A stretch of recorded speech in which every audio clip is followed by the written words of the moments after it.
Take it easy, take it easy.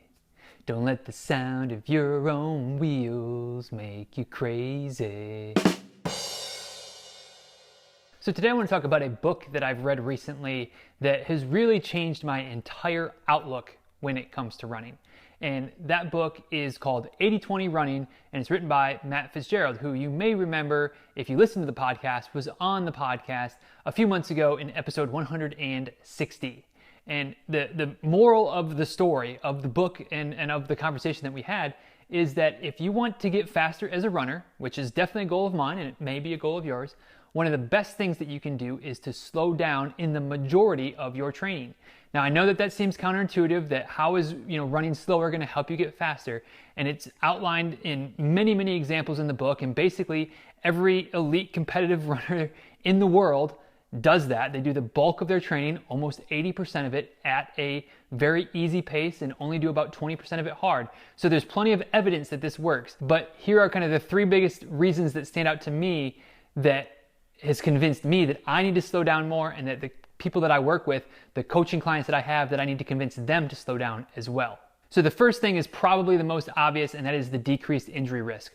When we're running hard, when we're doing high intensity training on a consistent everyday type of basis, our bodies just can't handle it. And eventually they're gonna break down. It's gonna create injuries. Another point that really jumped out to me in the book is the idea that when it comes to speed, we basically have what we have, and there's not a whole lot of improvement that can be made to our overall top speed. Now, sure, we can improve it slightly, but you're not going to go from running a 9-minute pace to a 6-minute pace and be able to maintain it very long unless you really build your endurance. And then the third thing that really stood out to me, that really just spoke to me and said that this is what I need to do for myself, and I believe now that I need to help others to grasp this concept as well, are the mental benefits that are provided by slow running. The book talks about how it's easy for us to suffer for a short period of time. Like during a speed workout, during quarter-mile repeats, we can push ourselves because we know that it's going to be over in 60 seconds to 75 seconds, depending on how fast we are. But doing a slow pace for 2 hours, that's a less intense suffering, but spread out much longer.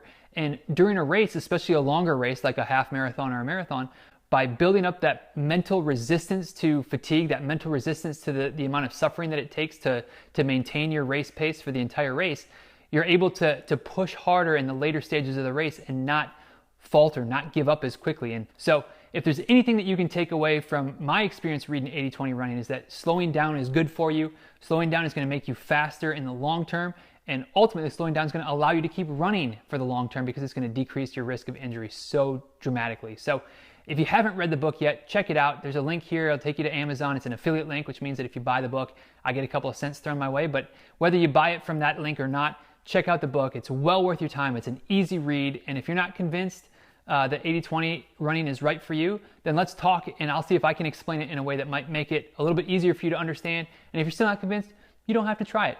It's completely up to you.